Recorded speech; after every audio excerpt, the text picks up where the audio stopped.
नमस्कार दोस्तों, मैं अतुल गंगवार बिहार अपडेट की इस खास पेशकश बड़ी खबर में आपका स्वागत करता हूं, जिसमें हम रोज आपसे चर्चा करते हैं। बिहार चुनाव से जुड़ी तमाम छोटी बड़ी बातों की आपसे चर्चा करते हैं। हमारे साथ इस चर्चा में शामिल होते हैं वरिष्ठ पत्रकार।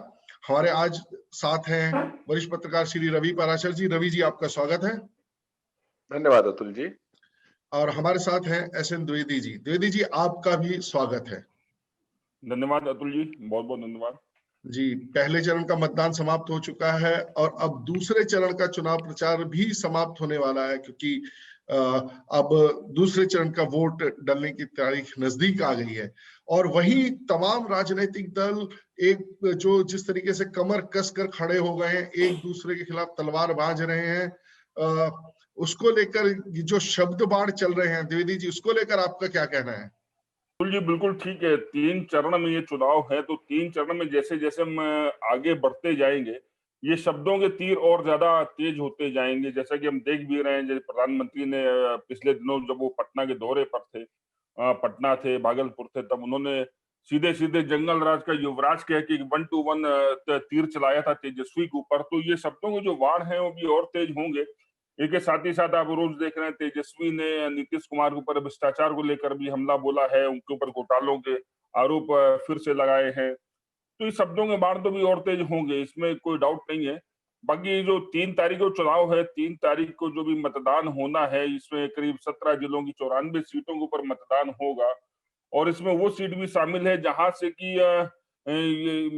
जो नई लड़की है, ये उसका नाम देखिए, मैं इसमें अचानक मेरे ध्यान से उतर गया है। बाकी पुष्पम प्रियम चौधरी। हाँ, पुष्पम प्रिया चौधरी का भी एक इलेक्शन है, तो वो भी बड़ा महत्वपूर्ण है। उसको भी देखना है कि अगर जनता उसको किस रूप में लेती है, वो भी बड़ा महत्वपूर्ण हो जाएगा देखना। इसके अलावा और भी कई सारी महत्वपूर्ण सीटें हैं, जिनको लेकर के ये जो चुनाव काफी महत्वपूर्ण हो जाएगा, क्योंकि 94 सीटें, सबसे ज्यादा सीट इसी दौर में है। और चुनाव आयोग ने भी अपनी पूरी तैयारियां कर ली हैं। और इसके साथ ही साथ मैं आपको एक बड़ी महत्वपूर्ण बात बताऊं कि इसमें जो करीब 2 करोड़ 86 लाख करीब मतदाता हैं, लेकिन इसमें से सिर्फ करीब 23 ऐसी सीटें हैं जहां पर ही कोई महिला प्रत्याशी नहीं है। और एक ट्रांसजेंडर, जो इसके पहले नहीं था, एक ट्रांसजेंडर की भी इसमें एंट्री हो रही है इस दूसरे चरण के चुनाव में। एक ट्रांसजेंडर की एंट्री भी है, तो काफी महत्वपूर्ण है चुनाव। और उसमें देखते हैं किस तरह से होता है। बाकी जो आरोप प्रत्यारोप के दौर है, वो आज आज बल्कि कहा जाए, बीजेपी में जो नंबर 2 के नेता है राजनाथ सिंह, आज उनकी 4 रैली है। आप इसका द्वितीय चरण का अंदाज लगा सकते हैं, किस तरह से पूरी ताकत झोंकी हुई है। बीजेपी ने भी आज उनकी 4 रैलियां करवा रही है। बीजेपी बिहार में एक दिन में 4 रैली मायने रखती है किसी भी नेता की, और किसी बड़े नेता की जब 4 रैली होती है तो मायने रखती है। चूंकि प्रधानमंत्री इसमें गुजरात दौरे पर है, तो जाहिर सी बात है उनकी जगह इसमें राजनाथ सिंह ने संभाली हुई है। तो आज 4 रैली उनकी भी है। देखना होगा कि वो किस तरह से हमला बोलते हैं विपक्षी दलों के ऊपर। और आरोप प्रत्यारोप तो भी बढ़ेंगे अतुल जी। जी बिल्कुल, आरोप प्रत्यारोप अभी बढ़ेंगे। लेकिन रवि जी, ये जो आरोप प्रत्यारोप चल रहे हैं, इसमें कहीं ना कहीं एक दुविधा की स्थिति तो उत्पन्न हो ही रही है। तेजस्वी यादव ने कहा कि नीतीश पर 60 गंभीर भ्रष्टाचार के आरोप उन्होंने लगाए हैं। और उन्होंने ये भी कहा कि 5 वर्ष पहले नरेंद्र मोदी के भाषण उठाकर देख लीजिए, 33 के इनमें से 33 भ्रष्टाचार के आरोप तो प्रधानमंत्री नरेंद्र मोदी ने लगाए हैं। तो ये एक दुविधा की स्थिति, बड़ी अजीब सी स्थिति नहीं है कि आप जिन पर 5 वर्ष पहले भ्रष्टाचार के आरोप लगा रहे थे, आज आप उनके साथ मिलकर चुनाव लड़ रहे हैं, और चुनाव लड़ ही नहीं रहे हैं, विपक्षी दल के ऊपर आप जंगल राज का आरोप लगा रहे हैं। और अगर विपक्षी ये कहते हैं कि 33 भ्रष्टाचार के आरोप जो आपने लगाए थे, उनको तो आपको स्वीकार करना चाहिए, और आज उस पाप के साथ तो आपको को स्वीकार करते हुए चुनाव लड़ना चाहिए। तो ये दुविधा की स्थिति नहीं है वोटर के लिए, पार्टी के कार्यकर्ताओं के लिए। बिल्कुल, ये एक राजनीतिक ईमानदारी की बात तो कम से कम नहीं कही जाएगी। और सैद्धांतिक रूप से तेजस्वी यादव की जो बात है, बिल्कुल सही बात है कि अगर पिछले चुनाव में वही मुख्यमंत्री हैं जिन पर कोई पार्टी या कोई स्टार प्रचारक आरोप लगा रहा था, और इस बार अगर वे साथ साथ हैं, तो दूसरे गठबंधन के कार्यकाल को जंगल राज बताया जा रहा है। देखिए, इस चीज को इसलिए हमें समझना पड़ेगा कि भारतीय लोकतंत्र में अमेरिका जैसा अमेरिका जैसा दो पार्टी सिस्टम नहीं है और इसका जो खमियाजा है वो जनता के साथ साथ पूरे देश को बहुत बड़े पैमाने पर इस सिस्टम का जो खमियाजा है वो भुगतना पड़ रहा है। मैं आपको थोड़ा पीछे ले चलता हूं। जो पहला आम चुनाव देश में हुआ 1951 में, उसके बाद जो 4 चुनाव हुए 5-5 साल के अंतराल पर, तो वो उन चारों चुनाव की यानी भारत के आजादी के बाद 4 दशक तक की जो राजनीति थी, उसमें ऐसा होता था कि जो लोकसभा का चुनाव होता था, उसी के साथ साथ राज्य विधानसभाओं के चुनाव भी होते थे। इसके बाद कांग्रेस से जब लोगों का 2 दशक की इनकम्बेंसी आई, तो बहुत सारे राज्यों में कांग्रेस के प्रति मोह भंग शुरू हुआ और इंदिरा गांधी ने मध्यावधि चुनाव की शुरुआत 4 चुनाव के बाद करा दी और अब धीरे-धीरे हम ये देख रहे हैं कि हर साल कुछ राज्य विधानसभाओं के चुनाव हो रहे हैं और इसी का एक बहुत बड़ा मुझे लगता है अंतर परिणाम ये हुआ कि देश में गठबंधन की सियासत की शुरुआत हुई और गठबंधन की सियासत यानी खेमेबाजी करने का जो एक दौर शुरू हुआ। चूंकि भारतीय संविधान में एक सरकार बनाने की बहुमत में आने की एक व्यवस्था है। अब एक पार्टी अगर कोई बहुमत में नहीं आ रही है तो समान विचार वाली जो पार्टियां हैं वे एक साथ आकर के एक गठबंधन बनाती हैं। लेकिन पिछले करीब 2 दशक से हम ये देख रहे हैं कि जो समान विचारों वाली बात तब भी समझ में आती है कि भाई मेरा जो सोचने का तरीका है और द्विवेदी जी का सोचने का तरीका है वो एक जैसा है एक ही मुद्दे पर, तो ठीक है हम एक साथ हाथ मिला लें, गले मिला लें और एक गुट बन जाएं। लेकिन पिछले करीब 1-1.5 दशक से ये देखने में आ रहा है कि चुनाव से पहले जो गठबंधन होते हैं, चुनाव के बाद वो दरक जाते हैं, टूट जाते हैं। कई तरह के बेमेल जोड़े, अब जैसे महाराष्ट्र में हमने देखा बीजेपी और शिवसेना ने मिलकर चुनाव लड़ा, लेकिन मुख्यमंत्री की कुर्सी के मामले में शिवसेना अड़ गई और अब उद्धव ठाकरे शिवसेना के मुख्यमंत्री हैं। उन्होंने जिन पार्टियों के खिलाफ जाकर चुनाव लड़ा था, चुनाव प्रचार में बहुत आरोप प्रत्यारोप और पारंपरिक रूप से आजादी के तत्काल बाद से, शिवसेना के गठन के तत्काल बाद से जिस तरह से कांग्रेस को और वामपंथी पार्टियों को कटघरे में शिवसेना खड़ी करती आ रही थी, लेकिन अब हम देख रहे हैं कि वहां सरकार है और जो पारंपरिक रूप से बीजेपी शिवसेना के विचार वाली पार्टी जिसको माना जाता था, अब आजकल शिवसेना और बीजेपी दोनों आमने सामने हैं। और हमने ऐसा ही हमने उत्तर प्रदेश की राजनीति में भी देखा कि जब गेस्ट हाउस कांड हुआ, मायावती जी पर हमला किया गया और उसके बाद मायावती ने एक तरह से कसम खाई थी कि समाजवादी पार्टी के साथ वो कभी नहीं खड़ी होंगी। लेकिन विधानसभा चुनाव 2017 में हमने देखा कि किस तरह समाजवादी पार्टी और बहुजन समाज पार्टी ने हाथ मिला लिए और अब फिर से ये देखने में आ रहा है जब राज्यसभा चुनाव को लेकर के बीएसपी के कुछ एमएलए अखिलेश यादव से जाके मिले बगावत करके, तो अब मायावती ये कह रही हैं कि वो समाजवादी पार्टी को हराने के लिए बीजेपी के साथ मंच साझा करने के लिए तैयार हैं। हालांकि ये बात अलग है कि बीजेपी के साथ बहुजन समाज पार्टी सरकार भी बना चुकी है। हमने हरियाणा में भी यही देखा कि जिस पार्टी ने बीजेपी को पानी पी पी कर गालियां दी, जब चुनाव के बाद सरकार बनाने की बात आई तो दुष्यंत चौटाला को मुख्यमंत्री पद की कुर्सी सौंपकर और उनका साथ बीजेपी ने ले लिया। तो कुल मिलाकर के ये एक राजनीतिक दुर्घटनाओं का दौर है और इस दौर में ये बिल्कुल सही बात है कि जनता बहुत ठगी हुई महसूस करती है। जनता अपनी जो प्रतिबद्धता है वो किसी पार्टी या गठबंधन के साथ प्रकट करती है, लेकिन चुनाव के बाद स्थितियां बदल जाती हैं, एक चीज। और दूसरी चीज जो आपने कही कि तेजस्वी यादव ने कहा है कि 33 घोटालों के आरोप तो खुद प्रधानमंत्री नरेंद्र मोदी पिछले चुनाव प्रचार में नीतीश कुमार की सरकार पर लगा रहे थे। तो मुझे ऐसा लगता है कि चुनावी घोषणा पत्र और चुनावी जो भाषण हैं, उनमें जो आरोप प्रत्यारोप लगाए जाते हैं, उनकी गंभीरता को राजनीतिक पार्टियों ने बिल्कुल खत्म कर दिया है।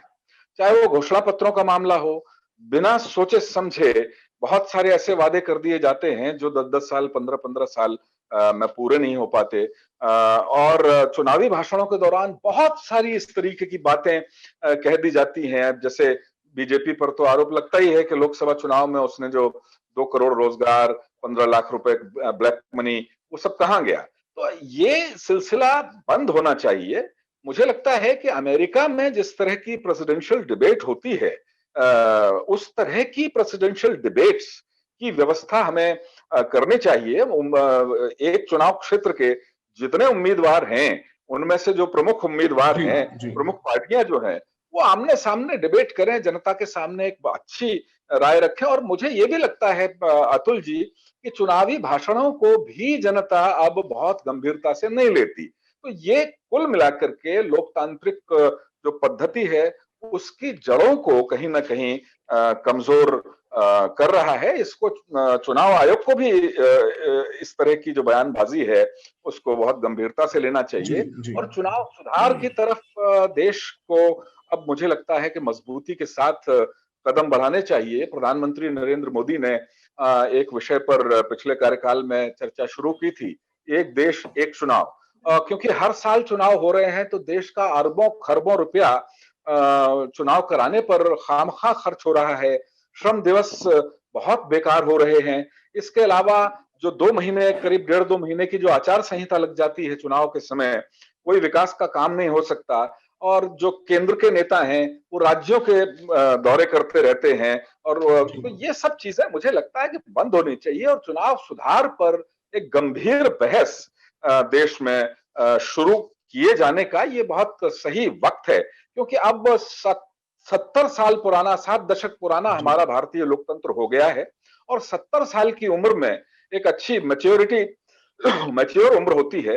70 साल की उम्र में हमारे यहाँ तो जो सनातन परंपरा है, उसमें 75 साल की उम्र में संन्यास आश्रम की व्यवस्था की गई थी। तो मुझे लगता है कि 70-75 साल की उम्र में अब एक नए सिरे से एक गंभीर मंथन संवैधानिक स्तर पर, संसदीय स्तर पर, सामाजिक स्तर पर और जनता के स्तर पर शुरू होना चाहिए। और बिल्कुल बहुत सही बात उठाई है रवि जी ने। और एक चीज तो तय है कि अब इस देश में रवि जी ने जैसे कहा कि 75 वर्ष के बाद संन्यास आश्रम ले लेना चाहिए, तो इस मौजूदा व्यवस्था को भी, क्योंकि 2 बरस बाद पूरे 75 वर्ष हो जाएंगे हमारी जो वर्तमान परिप्रेक्ष्य में अगर हम देखें तो 47 में हम आजाद हुए थे, 2022 में हमारे भी 75 वर्ष पूरे हो जाएंगे। तो इस व्यवस्था की जो बुरी चीजें हैं, जो खामियां हैं, उनको हमें तिलांजलि देकर और एक नई व्यवस्था की बात करनी चाहिए और सोचना चाहिए कि आखिर कहाँ हमने देश को लेकर जाना है। हर वर्ष में कहीं ना कहीं विधानसभा का चुनाव, नहीं तो कहीं नगर पालिका का चुनाव, इस तरीके की चीजें चलती चली आती है। 5 बरस में कोई ऐसा वर्ष खाली नहीं जाता है जिसमें किसी न किसी राज्य में किसी न किसी प्रकार का कोई चुनाव हो रहा हो। एक बड़ी महत्वपूर्ण बात द्विवेदी जी, रवि जी ने उठाई है, इस पर भी थोड़ा सोचना चाहिए कि जो चुनाव से पहले जो गठबंधन होते हैं, क्या उन गठबंधनों को, नैतिकता की बात अभी मैं नहीं करूंगा क्योंकि राजनीति में फिलहाल नैतिकता नाम की किसी बात की कोई जगह है ही नहीं। कुर्सी यत्र तत्र केन प्रकरण जैसे भी चाहिए, कुर्सी चाहिए, उसके लिए चाहे कैसे कैसे गठबंधन हो जाए। लेकिन क्या क्या ऐसी कोई व्यवस्था बननी चाहिए कि चुनाव पूर्व जो गठबंधन हुए हों, चुनाव के बाद उसमें कोई तोड़फोड़ ना हो सके, जनता के विश्वास के साथ खिलवाड़ ना हो सके, जिस आस पर उसने वोट डाला है उस पर विश्वास ना हो सके। क्या ऐसी किसी व्यवस्था की कल्पना हमें करनी चाहिए? क्या ऐसा कोई कानून बन सकता है, बनाना चाहिए? अतुल जी, बिल्कुल मैं एक बड़ा महत्वपूर्ण बात आज रवि जी ने उठाई है चुनाव सुधार के लिए। चुनाव सुधार बहुत ज्यादा जरूरी है आज की तारीख में हमारे देश में। हालांकि जो 75 वर्ष की हम लोग बात कर रहे हैं, किसी देश के कालखंड के लिए बहुत ही छोटा सा समय होता है 75 वर्ष, लेकिन किसी व्यक्ति के जीवन में 75 वर्ष बहुत बड़ा कालखंड हो जाता है। तो 75 वर्ष हमको इस तरह से नहीं देखने चाहिए कि देश के 75 वर्ष हो गए तो बहुत बड़ा कालखंड बीत गया है। हालांकि देश का जो कालखंड है वो बहुत छोटा सा उसमें हिस्सा है 75 वर्ष से। लेकिन ये सच्चाई है कि अगर हमको आगे बढ़ना है, हमें नई चीजें लागू करनी है, हमें हमें एक नया विजन देना है देश को, तो ये बहुत ज्यादा जरूरी है कि हम चुनाव सुधार के बारे में बात करें। क्योंकि सबसे ज्यादा अगर किसी ने इस देश को या किसी भी देश की प्रगति को नुकसान पहुंचाया है तो वो हमेशा से गठबंधन की राजनीति रही है। क्योंकि गठबंधन की राजनीति में हमेशा से ब्लैकमेलिंग एक बड़ा महत्वपूर्ण शब्द है। ब्लैकमेलिंग का खेल हमेशा से होता रहा है गठबंधन की राजनीति के अंदर। ये जो ब्लैकमेलिंग की राजनीति वो चाहे जो हो, मैं यहाँ पे किसी एक पर्टिकुलर आदमी का नाम लेना नहीं चाहूंगा क्योंकि अभी चुनाव चल रहे हैं, तमाम तरह की बातें हैं। मैं किसी व्यक्ति विशेष का नाम नहीं लूंगा कि ब्लैकमेलिंग कैसे होती है, लेकिन ब्लैकमेलिंग जो सबसे खतरनाक चीज है गठबंधन की राजनीति में, वो दल एक दूसरे को ब्लैकमेल करने में लगे रहते हैं इसके बजाय कि देश के विकास की तरफ ध्यान दें। ये बड़ा महत्वपूर्ण प्रश्न है कि आगे चुनाव सुधार की बहुत ज्यादा जरूरत है। चुनाव सुधार के ऊपर जरूर सरकार को ध्यान देना चाहिए। और मोदी जी ने छेड़ा है, इस बात को मोदी जी ने छेड़ा भी है, तो हमें उम्मीद है कि कुछ ना कुछ तो अगले 5 साल में हमें उम्मीद है कि जरूर कुछ ना कुछ रंग लाएगा, कुछ इस पे चर्चा और तेज होगी चुनाव सुधार के बारे में। क्योंकि इसका एक पहलू और है, अगर इसका एक अच्छा पहलू है तो बुरा पहलू भी। बुरा पहलू मैंने आपको बताया कि किस तरह से ब्लैकमेलिंग की राजनीति होती है। अच्छा पहलू ये है कि देखिए, चुनाव में अगर गठबंधन आप पूर्व नहीं करते हैं, हो सकता है फिर आप त्रिशंकु विधानसभा की तरफ जा रहे हो, फिर से एक बोझा पड़ रहा हो, फिर से आर्थिक बोझ पड़े देश के ऊपर। तो दोनों पहलू हैं किसी भी चीज के। लेकिन मुझे लगता है कि भारत में चुनाव सुधार करते हुए द्विपक्षीय प्रणाली की आज की तारीख में बहुत ज्यादा जरूरत है, जिससे गठबंधन कम से कम खत्म हो सके और जो भी है फाइन एंड फेयर तरीके से जनता के सामने आ सके। ये बहुत ज्यादा जरूरी है। गठबंधन की राजनीति को मैं कतई सही नहीं मानता। चुनाव सुधार वाकई में आज की तारीख में बहुत ज्यादा जरूरी है। गठबंधन की राजनीति अगर सही नहीं है, जैसा द्विवेदी जी का कहना है, उसको वो सही नहीं मानते, तो इस पर अगर हम भी चिंता कर अगर ये देखें तो इसके लिए जिम्मेदार जनता स्वयं है। जब हम स्थानीय चीजों, जाति, धर्म और स्थानीय समस्याओं, अपना नेता की बात करेंगे तो कहीं ना कहीं ये होगा कि आपकी भावनाओं के साथ खिलवाड़ कर कोई ना कोई स्थानीय नेता अपने लिए कुछ ना कुछ स्थान बनाएगा। क्योंकि अभी अगर हम बिहार चुनाव को भी देखें तो जो 2 बड़े राष्ट्रीय दल वहां पर चुनाव लग रहे हैं, कांग्रेस और भारतीय जनता पार्टी, वो बिना किसी स्थानीय दल के सहायता के चुनाव नहीं लड़ पा रहे हैं। वहां पर भाजपा के साथ जदयू है, जीतन राम मांझी की पार्टी है, तो इस तरीके के गठबंधन वहां उन्होंने बनाए हैं। वहीं कांग्रेस को आरजेडी का सहारा लेना पड़ रहा है, तब जाकर वो वहां चुनाव लड़ रहे हैं। और ये भी बड़ी दिलचस्प सी चीज है कि राष्ट्रीय स्तर पर इन दलों के जो मुद्दे हैं, स्थानीय स्तर पर वो मुद्दे गौण रह जाते हैं, और जो स्थानीय जो पार्टियां हैं उनके मुद्दों को वो उठा लेते हैं। तो क्षेत्रीयता, एक तरीके का कट्टरवाद, एक तरीके से जिसे कहा जाए लोगों की भावनाओं को भड़काना, ये कहीं ना कहीं इन चुनावों में दिखाई दे रहा है। अभी जैसे मुंगेर की घटना ले जाए, जिस पर कांग्रेस निरंतर वार कर रही है, वहां बिहार में जो बच्चियों के साथ बलात्कार की जो घटना है उनको वो कानून व्यवस्था के नाम पर उठा रही है। जबकि राष्ट्रीय स्तर पर अगर देखा जाए तो राजस्थान में उन्हीं समस्याओं के साथ वो स्वयं जूझ रही है। लेकिन कहीं ना कहीं जब आप बिहार पहुंचे हैं तो आप बिहार की बात करने लगे।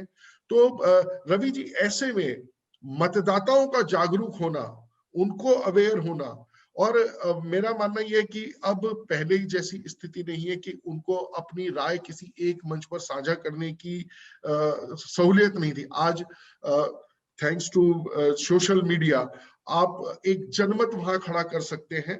तो क्या आपको नहीं लगता, जिन चुनाव सुधारों की बात कर रहे हैं, जिस गठबंधन के पक्ष और विपक्ष की बात हम करें, जनता वहां स्वयं एक बहस शुरू करे? बिल्कुल अतुल जी, जनता को स्वयं भी एक बहस अपने अंदर से समाज में शुरू करनी चाहिए, इसमें कोई दो राय नहीं है।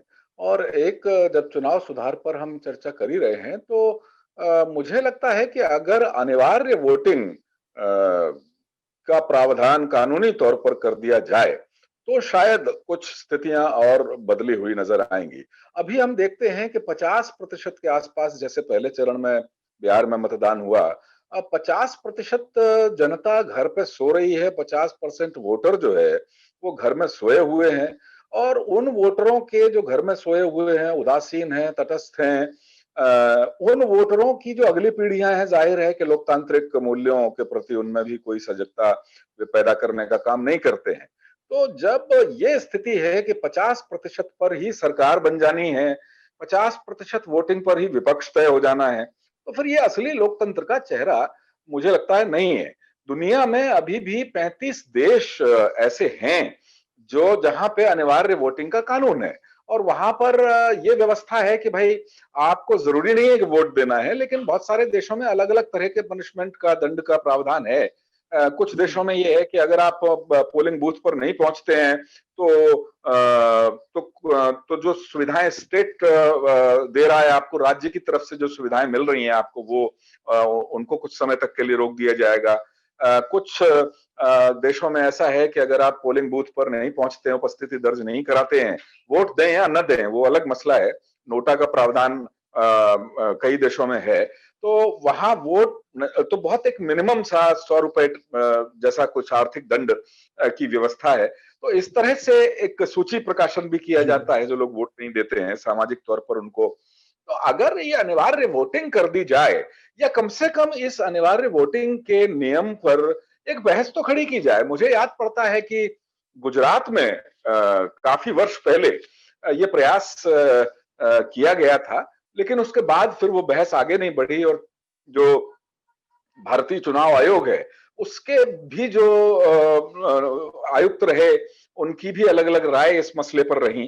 तो एक अनिवार्य वोटिंग की व्यवस्था अगर की जाती है तो शायद ये गठबंधन की जो सियासत की मजबूरी है ये न हमें झेलनी पड़े। अभी द्विवेदी जी कह रहे थे ब्लैकमेलिंग वाली बात, तो मैं आपको याद दिलाऊं, मनमोहन सिंह सरकार के समय केंद्र में जब प्रधानमंत्री मनमोहन सिंह थे, उस समय उन्होंने कुछ मीडिया के संपादकों को बुलाया था, और एक प्रश्न के उत्तर में बहुत ही कैटेगरिकल एक जवाब उन्होंने दिया था कि क्या करें, गठबंधन की मजबूरी है। तो ये गठबंधन की मजबूरी जो है ये तो देश का बहुत अहित कर रही है।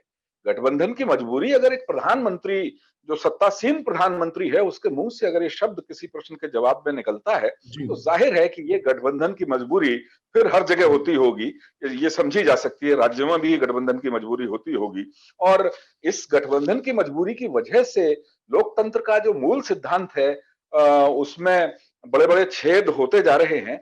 जाहिर है कि जो विकास के काम होने चाहिए सरकारों और विपक्ष के द्वारा, वो नहीं पूरी तरह हो पा रहे हैं। बहुत छोटी छोटी बातें हैं। अभी 70 साल 7 दशक बाद भी हर गांव में बिजली पहुंचाने का काम हालांकि तेजी से हो रहा है, हर घर में पीने का साफ पानी नहीं हम पहुंचा पा रहे हैं। ये कहीं ना कहीं ये जो बहुत बेसिक, बहुत बुनियादी जीवन के जो सिद्धांत हैं, बुनियादी आवश्यकताएं हैं जीवन की, अगर हम हर अपने नागरिक को साक्षर नहीं बना पा रहे हैं अभी तक, तो उसके पीछे कहीं ना कहीं एक ये राजनीतिक भ्रष्टाचार, राजनीतिक कदाचार है। और उसमें ये जो गठबंधन की सियासत है, उसमें करेला और नीम चढ़ा वाली कहावत यहाँ पे मुझे लगता है चरितार्थ होती है। जी बिल्कुल, जैसा रवि जी ने कहा कि ये जो गठबंधन की सियासत है, ब्लैकमेलिंग की सियासत है, राजनीतिक भ्रष्टाचार है, मैं उससे सहमत नहीं हूं। इसलिए सहमत नहीं हूं कि रवि जी, मेरे को लगता यह है कि जनता जिसे अपने हित और अहित का ध्यान नहीं है, वही इन सब स्थितियों के लिए जिम्मेदार है। क्योंकि वोट जब उसको डालना होता है तब वो वैसी ही व्यवस्था चुनती है जिस व्यवस्था से वो त्रस्त है। आज आपने बिल्कुल सही कहा, आजादी के इतने वर्षों के बाद पूरे देश के गांव-गांव में बिजली नहीं है। प्रयास हो रहे हैं, लेकिन प्रयास 70 साल से हो रहे हैं, और कितने हुए हैं ये दिख रहा है। दिल्ली जैसे शहर में पीने का साफ पानी लोगों के पास उपलब्ध नहीं है, तो हम इस बात की कल्पना कर सकते हैं कि देश के सुदूर गांव में या किस प्रकार की पानी की व्यवस्था होगी। ये एक मूलभूत पानी, स्वच्छ वायु। आज मैं किसी से चर्चा कर रहा था कि अभी जो मौसम बदला है, पॉल्यूशन बदला है, तो लोगों की तबीयत खराब हो रही है। तो उनका कहना था कि पिछले कुछ समय में, कोरोना काल में, जिस प्रकार की स्वच्छ वायु मिली, तो शरीर की लड़ने की जो ताकत थी इस पॉल्यूशन से, वो कमजोर हुई है कहीं ना कहीं। इसके नाते लोग ज्यादा तकलीफ में आए हैं, वरना जितनी वायु अभी खराब है इतनी तो निरंतर रहती थी, तो हमें आदत सी पड़ गई थी। और इस बार क्योंकि कोरोना ने हमें स्वच्छ वायु के दर्शन कराए हैं, स्वच्छ जल के दर्शन कराए हैं, नदियां साफ हुई हैं, पर्यावरण साफ हुआ है, तो कहीं ना कहीं उस अच्छाई का एक खामियाजा हमें ये भुगतना पड़ रहा है। बिहार की जनता से, बिहार अपडेट की ओर से मैं ये अपील करना चाहूंगा कि वोट आप आज डालेंगे, भविष्य आप अपना लंबे समय का तय करेंगे। 5 वर्ष कैसे कटेंगे, बिहार किस दिशा में जाएगा, ये आपका एक कीमती वोट बताएगा। सबसे पहले आप अधिक से अधिक संख्या में वोट डालें। वोट डालने के लिए घर से निकले। रवि जी ने कहा है कि 50% में जो सरकार तय होगी, वो पहले दिन से ही 50% वोट पड़ते हैं, तो जो जीतता है उसको 30%, 32%, 34% ऐसे वोट पड़ते हैं, बाकी लोगों को 20%। तो 100 में से 30-32% वाली सरकार अगर चुनी जाएगी, तो कैसे आप उससे अपेक्षा कर सकते हैं कि वो आपका भला करेगी। आप घर से निकले, अधिक से अधिक संख्या में वोट डालें। पहले चरण का मतदान बहुत कम है। एक जिसे कहें जागृत लोकतंत्र में, और बिहार को मैं मानता हूं कि बिहार में जो जनता है, बिहार के जो लोग हैं, राजनीतिक रूप से ज्यादा चैतन्य है। कहा जाता है वहां जन्म से ही आईएएस, पत्रकार और नेता पैदा होते हैं। तो आप जैसे जागृत प्रदेश में भी अगर ये संख्या रहेगी, वोटों का प्रतिशत रहेगा, तो ये सोचने की बात है। तो 3 तारीख को दूसरे चरण में अधिक से अधिक संख्या में निकले। ना केवल स्वयं निकले, अपने घर के आस पड़ोस के लोगों को भी प्रेरित करें कि वो निकले, वोट डालें।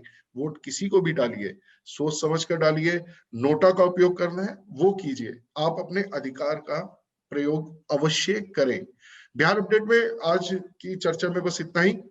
रवि जी आप हमारे साथ जुड़े, आपका धन्यवाद। द्विवेदी जी आप हमारे साथ जुड़े, आपका भी धन्यवाद। आप भी हमारे साथ जुड़ सकते हैं। आप अपनी राय, अपनी बात biharupdate@gmail.com पर भेजें हमें, और गूगल प्ले स्टोर से हमारा मोबाइल ऐप बिहार अपडेट का डाउनलोड करके उसके माध्यम से भी आप हमसे जुड़ सकते हैं। धन्यवाद।